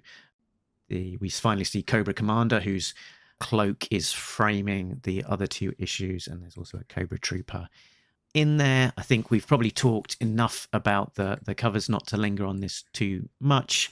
Looks great, but I think, does suffer from being part 3 of a 3-part cover on its own. Something that Dave Johnson is amazing at. He's not just an illustrator, he's a designer. And so he's not just drawing with line, he's composing with shape, right? So Serpentor, who is also knocked out in a color, he's all purple, he makes a big shape on the top, right? And then Johnson will use geometry, actual geometry, right? It's not that Baroness is in front of some portal or window. She's just in front of a geometric shape. She's just in front of a circle, and it's knocked back in flat red, so she pops, right? And then this Cobra Commander cape blue thing. Dave Johnson works in shape, He sort of inks in shape, like where his shadows go, his characters, in a way that, if you're wondering sort of what I mean by like design and shape and geometry, just to pick like two contrasting examples. When I think of Jim Lee drawing Batman and Justice League, when I think of David Finch drawing Batman, or going back a ways, Cyberforce, I'm thinking very much of line. They're drawing shapes. They're drawing like anatomy and people and buildings and the Batmobile. But when I squint at a Jim Lee cover or a David Finch cover, I don't think of like 5 or 6 or 10 geometric shapes. And I do when I look at Dave Johnson's work. Very good. Let's find out what actually happens on the inside of this issue with a recap of the plot breakdown. In Dr. Mindbender's lab on Cobra Island, Genghis Khan has been freed from his gestation tube. The Joes open fire on the Mongolian naked guy. Khan evades their bullets and arms himself with an Alley Viper shield and Night Creeper sword. He's able to take down Throwdown, Headstop Jinx, Headbutt Helix, and Backhand Dawn. Donning Dr. Mindbender's cape, a Viper's vest, and Alley Viper pants, Khan delivers a rousing speech to the troops. Meanwhile, the second team of Joes in the utility corridor are forced back by a phalanx of Alley Vipers who are protected by shields, and they retreat onto the casino floor, waving to Cobra Commander as they pass him by. Scarlet's team, still forgetting about the exit via the kitchen, make an escape through the drainage system, meeting up with the second team outside the base. Sean and Dawn cover Scarlet's escape, laying down the hurt on a Viper team before Genghis Khan intervenes, threatening to blow them up, resulting in a tense standoff, which is to be continued. So, Tim, what was your big reaction to this one? I liked it.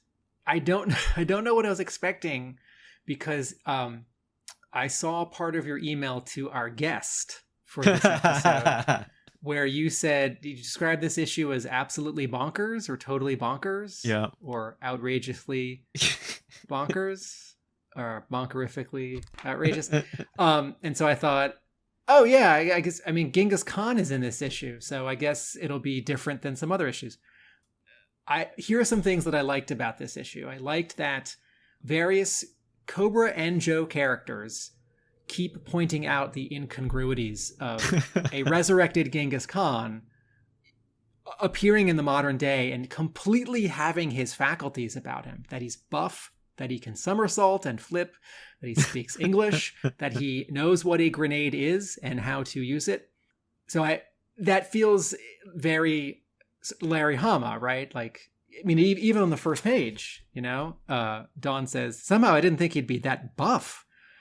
I like that, as you just referred to, Genghis Khan in 2 steps dresses himself in Cobra attire, and because it slightly recalls Serpentor dressing himself in issue, is it the end of 49? Because in 49, I haven't looked at 49, 50 in a while, but I am always thinking of the Mike Zeck Serpentor pinup from, I forget if it's yearbook 3 or 4, but there's this sort of in-between costume that Serpentor has in the Marvel comics where he's got no shirt and like orange pants, and that is not his costume in the toy or the TV show.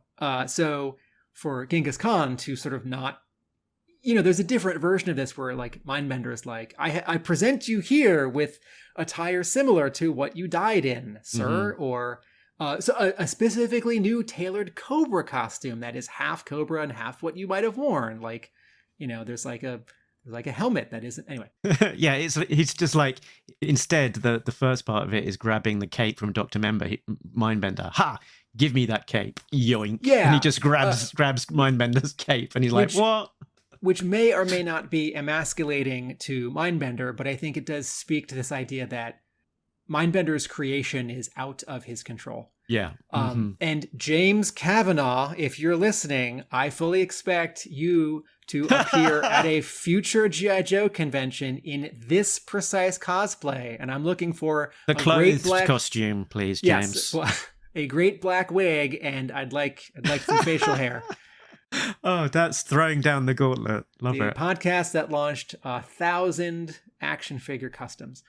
I like that the Alley Vipers are doing an Alley Viper thing, and I like that Netho Diaz draws this issue with less detail. And he said on Facebook, I had such a tight deadline, and the script gave me liberty to create mostly the scenes, so I had to do a splash page, obviously. I tried to not crosshatch too much to make it look more similar to Andrew's pages.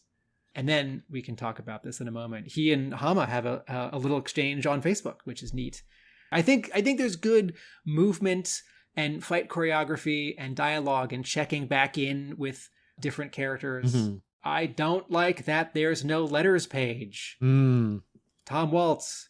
Boo. Disappointing. It's time. It is Tom Waltz and Riley Farmer. It is time to do. I'm sorry. Please stay up 2 hours late. And the book's about to end. I need to hear from some fellow fans in the letters page. My sort of high level response, and it's almost a surprising response to me, was that I enjoyed it, and I just thought it was wild, and it's it's crazy, but sort of I'm just going with the whole roller coaster ride that we're on. I can see that maybe some people not appreciating this issue, the people who enjoy the kind of the more realistic military aspects of G.I. Joe, which this, I think it's fair to say, is not, but there's a lot of joy to be had there, and the dialogue in this issue is just hilarious. Larry has always got just this great ear for dialogue, and there's almost like just out and out comedy in moments. So Dawn says, "So what are we going to do? Gun down an unarmed naked guy?" Scarlet replies, "I'm making a command decision here. That unarmed naked guy is just an animated corpse." Yeah. And we get let me count. 1, 2, 3, 4, 5, 6. Six pages of a naked, obstructed Genghis Khan. Yeah, exactly. Sort of giving the Joes a run for the money in the buff, and it sort of reminded me a little bit of Austin Powers, the fruit basket scene, where he's sort of got out of bed in the nude, and sort of various things are sort of being passed in front of the screen just to block out the viewer seeing a full frontal shot. But yeah, it's handled well, and in a variety of different ways, with shadow and things blocking out the coverage and so on.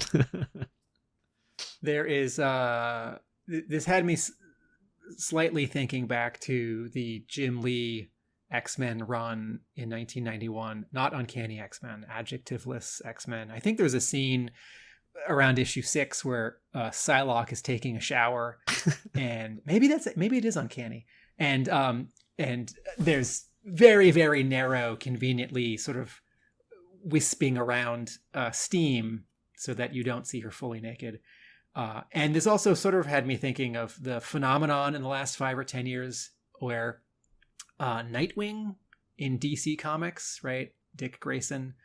Artists will sometimes, on their own or because the writer sort of gives them the opportunity, will show off his butt. Right. Sort of in costume, because, he's a circus performer, he's an acrobat. But also, all these superhero costumes are tight. And then sometimes maybe he's like taking a shower or at the beach or something, and it's a little more on the nose. So I had a good suggestion on Facebook from Yorktown Joe, who said we've got a new colloquial equivalent for the cat is out of the bag. A secret is revealed. We should now say the Genghis is out of the tank. The con is out of the tube. Exactly. I also liked going back to this idea that each of the Joes takes a swing at Genghis Khan. I like that he is superior to them, and he fends them off. And there's bravado. Jinx says there are more of us where he came from, right? And Helix, who I guess is sort of the most hot-headed, or maybe Dawn because she's the youngest, right? But Helix says, "Oh yeah, you can take your honorable and shove it, right?" Brap. But she gets headbutted, and maybe it's just a bloody nose, or maybe her nose is broken. But sometimes the Joes seem invincible because they, take down, 50, 100 issues ago, it's really difficult for them to take down a blue ninja. And then 10 or 20 issues later, it's hard. And then 10 or 20 issues later, they say it's hard, but it doesn't look hard. And then, 5 issues ago, it happens pretty quickly. They just shoot them in the eyes. And here, this guy knocks them back, swats them back quickly and with, panache. I'm not looking for, Joes to get like shot or killed, but, I want them to be put through their paces, and I want them to struggle with adversity. And this bit where Scarlet sends 2 of them away, and then Dawn says, "No, you lead the 2, we'll stay, or I'll stay." Stakes. I'm always looking for stakes. Like, this Hama's not about to kill Scarlet or like have her captured and thrown in the Braveways scanner, but I'm a little worried that the team's getting split up here. And I'm a little worried when the extraction team meets the 3 Joes coming out of the sewer, Helix, Scarlet, Jinx, and Roadblock says, "Where's Sean and Dawn?" It's like, oh no. It's like, well, I mean, there's some version of next issue or the next issue or 300. I think someone's going to get strapped into the cloning machine or the Braveway scanner. I don't know if it's Dawn or Snake Eyes or Mindbender or Genghis Khan. I don't know if they're going to immediately get pulled out, or the thing will get shot, or it'll actually get turned on and, something will happen. Someone's memories will go to someone else, someone will get cloned. But, Hama is specifically separating the team. Yeah, absolutely. So we're kind of left at the end of the issue with a separated team. Sean and Dawn are on their own, back with the rest of the Cobras, and away from the rest of the Joes, and talking to our speculation on what might happen in this arc, and also Dr. Mindbender's plot to clone Snake Eyes. Yeah, we're left in a situation now where that seems like a very real possibility, that we've got Sean and Dawn in the room with the Cobras and the machinery to do any number of things in terms of transferring their memories and into any number of different places. Yeah.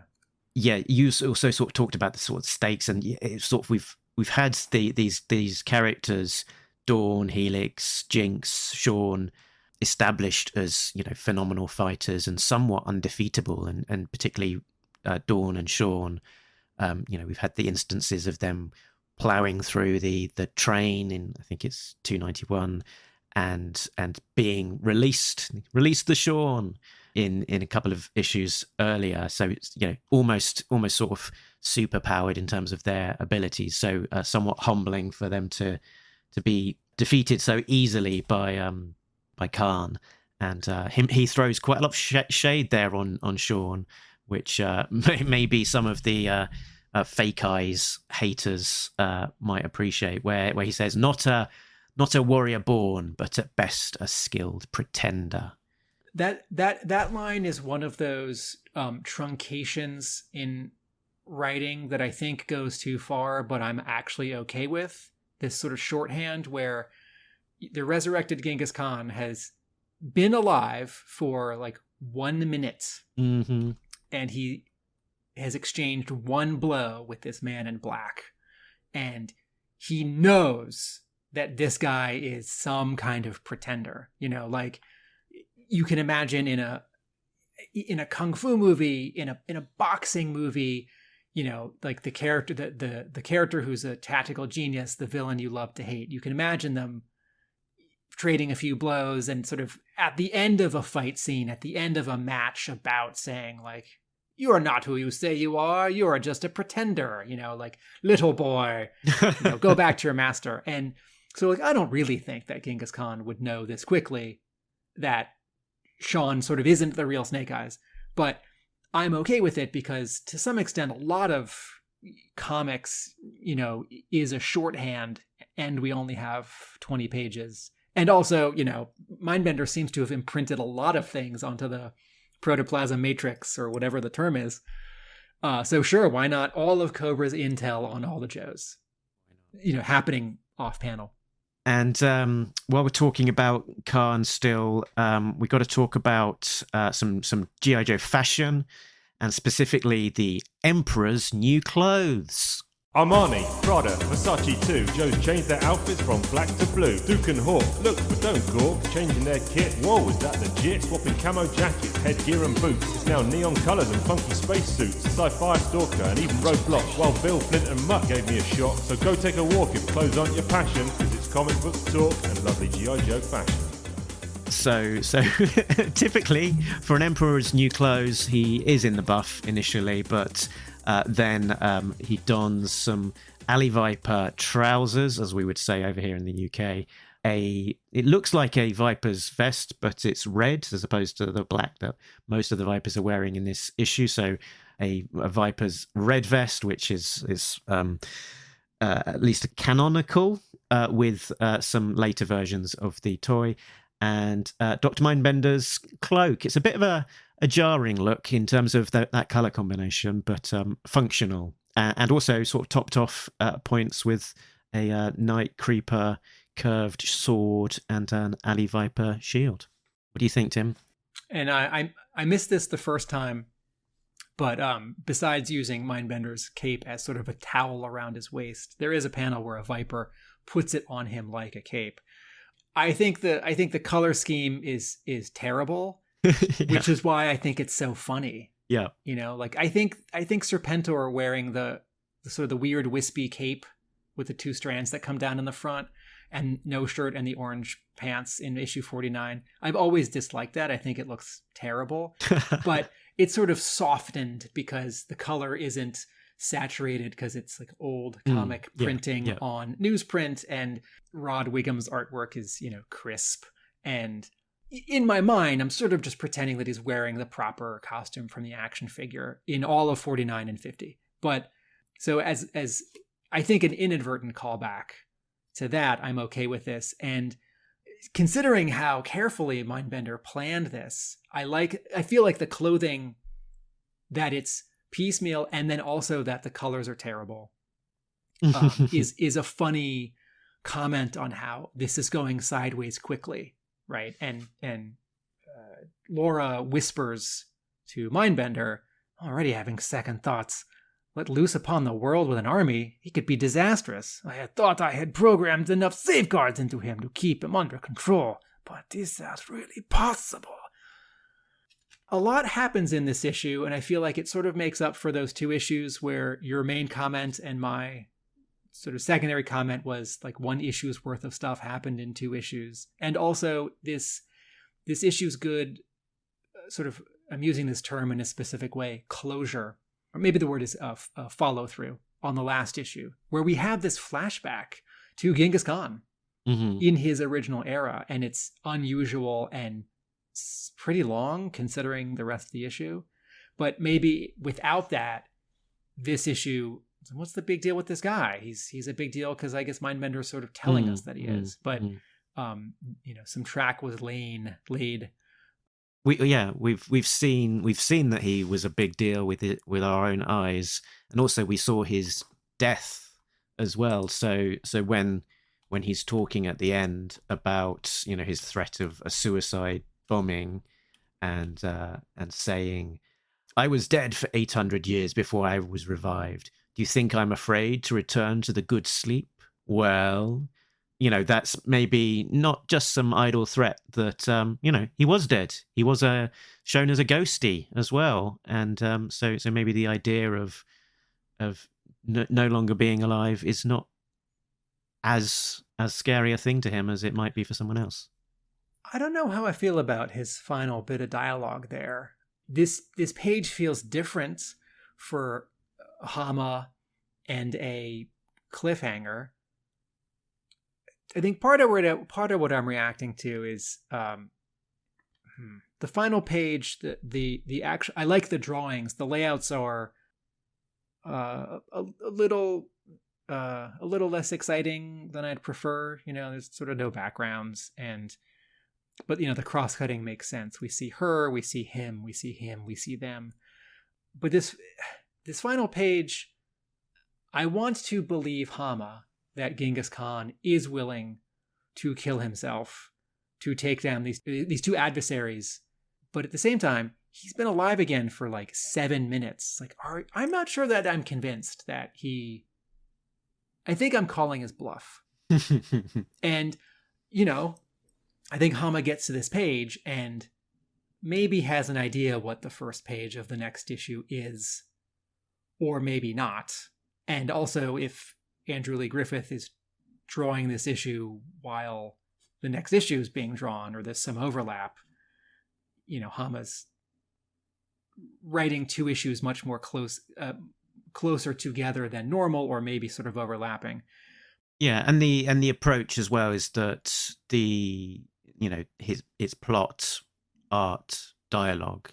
So at the point that Hama would be doing the dialogue, he's already done the plots, and a good chunk of the art for the next issue has been done as well. So yeah, sequencing might be a little bit different to normal.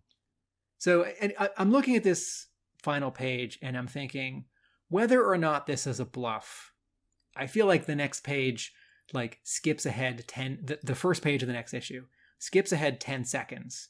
Sean and Dawn are up in the air, jumping and slashing, and the grenade has been hurled across the room, and sort of the fight has actually already begun. And I feel like we're going to very quickly move past this bit where the grenade's actually going to kill one of these 3 main characters, and this sacrifice is going to happen. It's similarly, this, I don't think this would happen, but it's is the first page of the next issue Sean or Dawn having just thrown a throwing star or a sword or a dagger, and Genghis Khan's, it's nicking his arm, and he's dropping the grenade. I think this standoff gets diffused and sort of unwritten immediately. I think this is a plot contrivance that means that it's a way of slowing things down, stopping the conflict, such that Sean and Dawn stand down to enable then the next bit of the plot to happen. And I know that Larry says he doesn't write, plot, it's all character, but I think, the through line is that we need to get 1 or 2 of these characters into the brainwave scanner, and this is the way that's going to happen. What next? I had just an observation about Scarlett's dialogue to Dawn as the sort of team is separating. She says, "You and Sean are all that I have left of the Snake Eyes that I remember, so make sure to bail before it's too late," which I thought came across as a little bit cold. It's almost like saying, you have no value to me apart from reminders of the real Snake Eyes. Oh, I thought of it more as, maybe I was misreading it, but sort of the opposite. Whatever happens, you have to get out of here. Yes, I think that is it, but it's just almost implying, it's not because you're my friends and I care deeply about you. It's because you remind me of Snake Eyes, and I want to have that living memory of Snake Eyes. I mean, I'm also okay with that because, there's not a lot of time for a big speech here. So you can only do so much. Yeah, maybe she instead of saying the 2 things, you're great friends of mine on her own. She just says the 1. My last note, as a general talking point, was just how cool is it to see alley vipers shields being used as shields? We're sort of seeing them used in sort of two slightly different ways. Firstly, as kind of a weapon by Khan in those fights against the ninjas, and then secondly when they're forming a phalanx and sort of using the shields to protect themselves from the hail of bullets from the Joes and sort of drive them back. Is not really seen the kind of the use of the alley viper in that way that maybe we envisioned them originally when we first had them as toys in our youth. Yeah, because they're urban pacification, not hallway pacification. Or laboratory pacification. The thing that strikes me about this issue in terms of publishing, not story, is that it is a fill-in issue right before a double-sized anniversary issue. And I don't think we had that around 48, 49 before 50. We did have that before 100, right? Mark Bright is chugging along. And Herb Trimpe draws issue 99 so that Mark Bright can draw the double-sized 100. And I was thinking, oh, well, did this happen around 200? And no, there is a fill-in at 193, but Gallant draws 194 all the way through 200 and well past 200. So in sort of an old-fashioned comic book publishing way, I sort of expect this. It's not that like, oh, well, and then you had this added. I mean, the real reason is because IDW is, as our guest tells us, getting pressure to really wrap this up before the end of the year, to have issue 300 out, or it's creating the pressure itself. I don't know that Hasbro is saying that to IDW, but IDW's is saying like, we're definitely doing 300. And so we're going to hem our bets and have someone else draw 297. But in an old-fashioned sort of way, like when I was first reading comics, this happened a lot. You'd be reading Captain America or, X-Men, and a month or two before the double-sized anniversary issue, someone else would draw an issue. And so this rhymes a little bit with Trimpe doing 99 for Bright to do 100. I like. And as we said before, the two people drawing this issue are well acquainted with the series, so it's nice to have them back.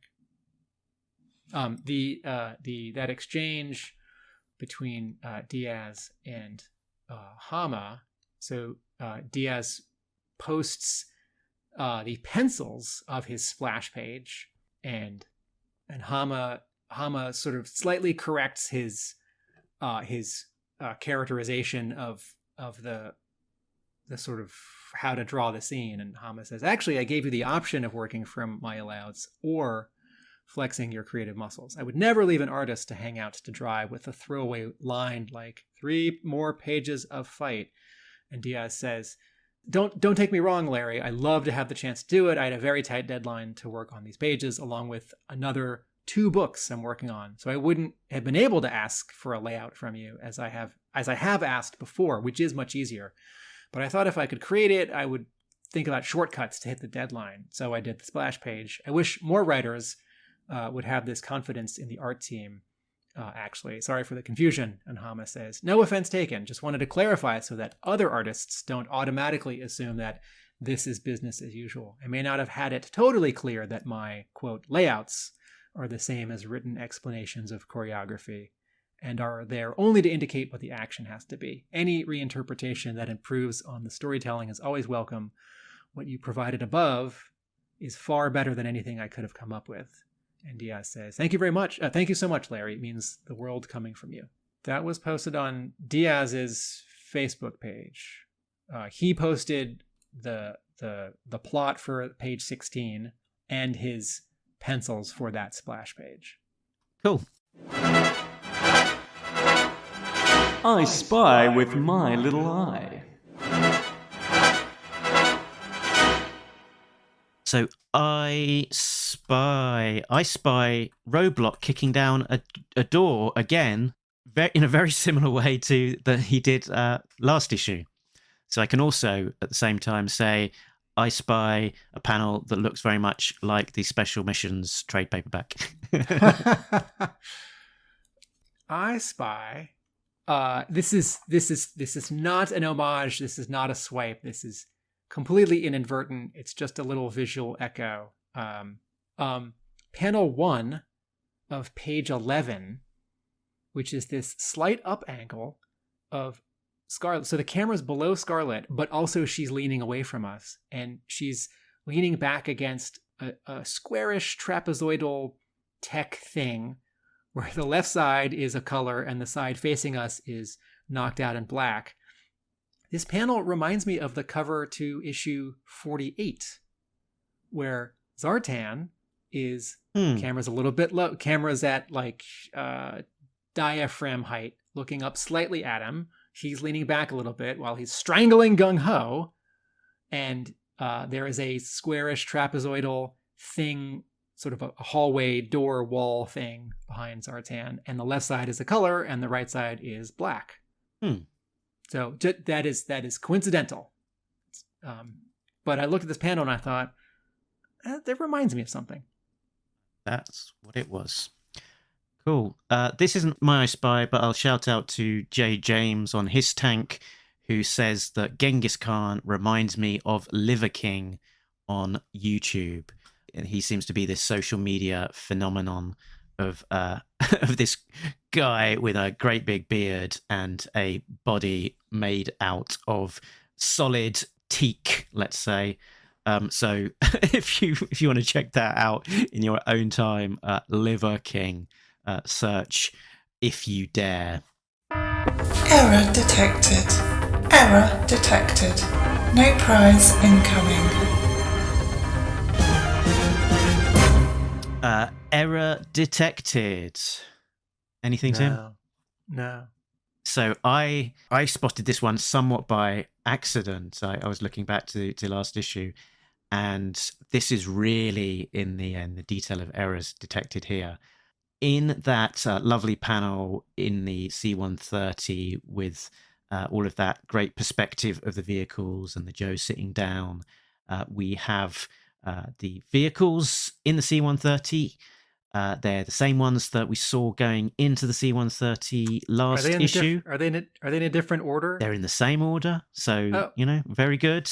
Okay. The difference is that the vamp at the front. It's a vamp 2, not a vamp 1. Yeah, on the last issue, it had a gun on the back of the vehicle, and this time it has got a missile rack. So I think we can no prize this one. So they went on to the C-130 in a hurry, and the configuration of the vamp still had the gun turret as it drove up, but they knew they wanted some heavy artillery, to support them, and on the flight they switched out the gun.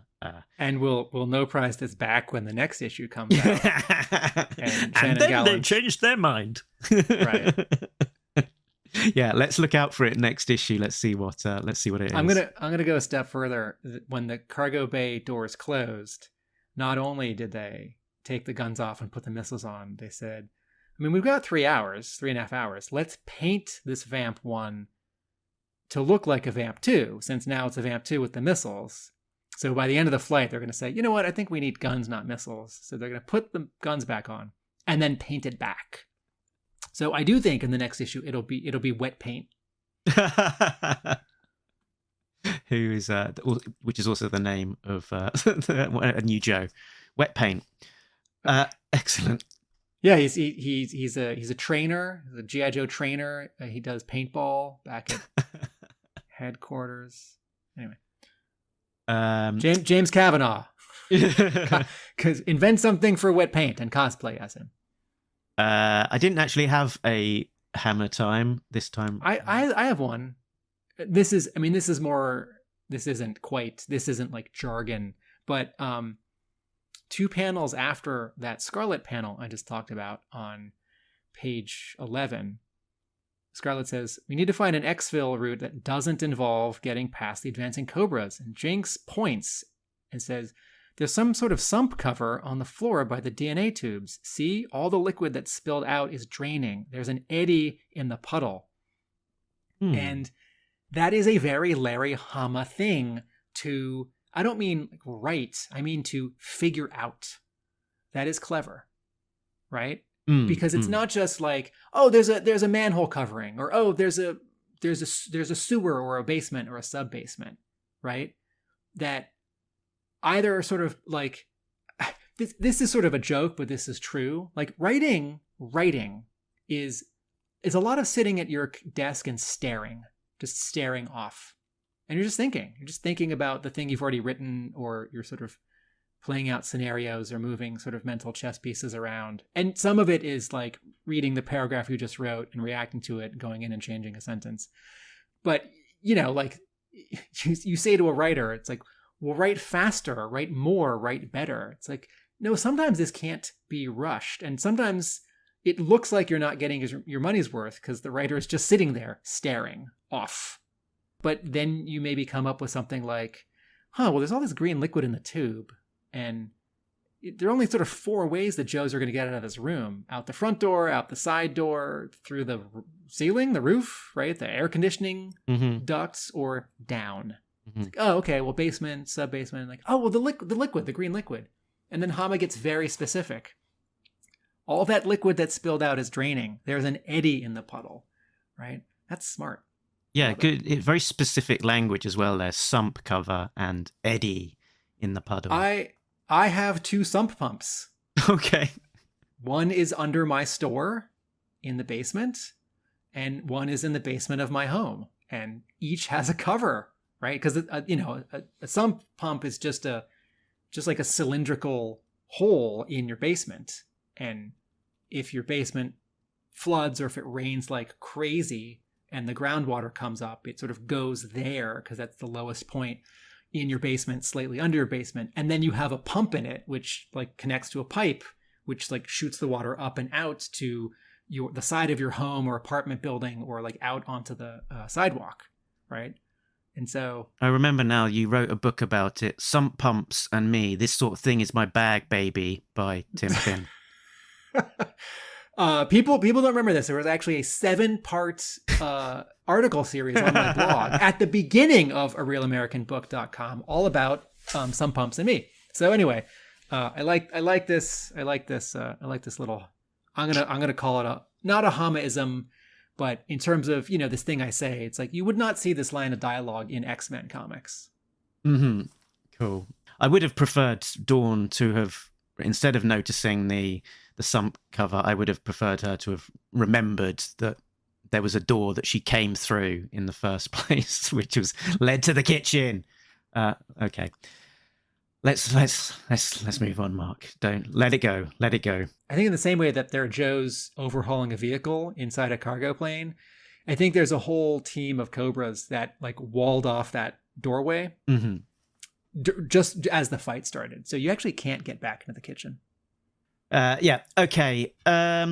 So I had a couple of colloquialisms from Larry. The Macedonian phalanx, which was an infantry formation developed by Philip II and used by his son Alexander the Great. That's Philip of Macedonia, hence Macedonian phalanx. And it was used by them as a technique which helped them conquer the Achaemenid Empire and defeat armies of other kingdoms. So, strangely enough, both Philip and Alexander in the past have been linked to Serpentor, and this is a technique of theirs rather than Genghis Khan. The other thing that caught my eye was this bit of dialogue. In the drainage system, Jinx says, "I'm going to so need a shower after this." And Helix says, "I'm going to need immersion in an autoclave." Again, very specific technical thing here. Autoclaves provide a physical method for disinfection and sterilization. They work with a combination of steam, pressure, and time, operating at high temperature and pressure to kill microorganisms and spores. Now you know. And knowing is half the battle, you little twerp. Going back to the Macedonian phalanx. Hama is setting up a joke where Gung Ho says, "Alley Vipers coming at us like a macaronian phalange," and phalange these are bones in the fingers, but a phalange is also a phalanx. Yeah. So this is sort of a half joke, right? It's I forget what the word is. It's one of those words. I think it's one of those words that ends with the letters O-N-Y-M, not synonym, not antonym, but it's a word that sounds like another word. You're getting a word mixed up for another word. But also kind of means the same thing as well at the same time. Gung-ho, thank you. Gung-ho is getting this only half wrong because it's not macaroni. Although, for all I know, I'm not Googling this the right way, and there is some like Macaronian civilization or like piece of armor that actually makes this more accurate, or some other joke, and I'm just thinking that he's making a food reference. But... Macaroni baloney. Thanks, Roblox. Quote of the week, quote of the week, quote of the week, quote of the week, quote of the week, quote of the week, quote of the week.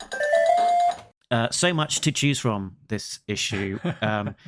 And of the ones that we've not mentioned so far, what I've gone for is the exchange between Laura and Cobra Commander, where she's on like a headset to Cobra Commander. It's all fine, Cobra Commander. Genghis Khan has the situation under control. Ooh! Cobra Commander just completely out of the loop, and the first stuff he hears of this whole thing is just over the radio. I was going to pick that one too. We didn't talk yet about Cobra Commander. I'll pick Nor Duke's one panel appearance in the issue. This issue's got everything. I'll pick a different favorite line. Roadblock says, "Good afternoon, Cobra Commander." What are Joes doing strolling through my casino? Yeah, a great bit of comedy, that page. This is where, again, I sort of go back and forth. Like, well, Cobra Commander is an international terrorist, and he has murdered people, and he has started, if not wars, then battles. And I don't think he's going to pull out a pistol and shoot these Joes, because they have weapons too. Although there's a different version of this where he does that and they don't fire back because he's actually standing in front of bystanders, right? And he's sort of trying to go legit here. So as I read this, I thought, is this too funny? Is this too diffused? Is he not, evil enough? The joke is that the Joes need to get out. Like, not the joke. The logic of this is that, it's like, no, these three Joes need to successfully cross the casino and go outside. And they do. Well, Cobra Commander is still schmoozing inside. This time he's not. He's not. I mean, he's not bigging up the dip. Like, it's the complimentary floor show.